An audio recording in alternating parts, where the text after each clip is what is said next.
Yay fəslinin gəlişi ilə çimərlik mövsümünə hazırlıq fərdi və ictimai sağlamlıq həm də təhlükəsizlik baxımından böyük əhəmiyyət kəsb edir.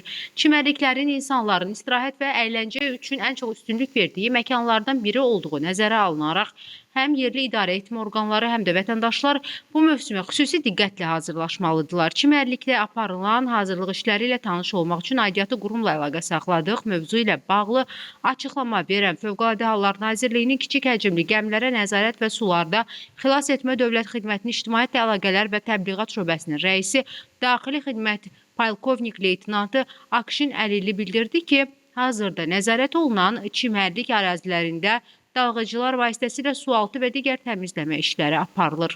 Hal-hazırda xidmətin nəzarət etdiyi çimərliklərdə və İdeya İctimai Birliyinin təşəbbüsü ilə yaradılmış ictimai çimərliklərdə dalğıcılar vasitəsilə sualtı müayinələr, sualtı təmizləmə işləri aparılır.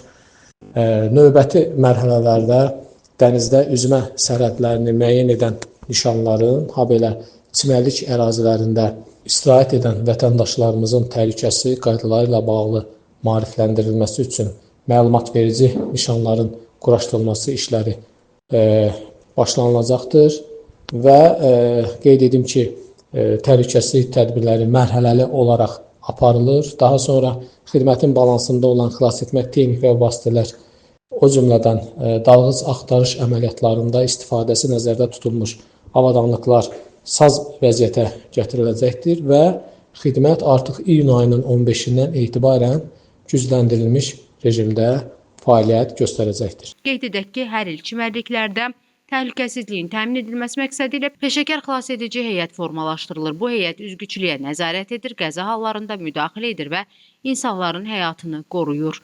Həmçinin xilas edicilərin avadanlıqları, motorlu qayıqlar və ilk yardım çantaları da mövsümə hazır vəziyyətə gətirilir.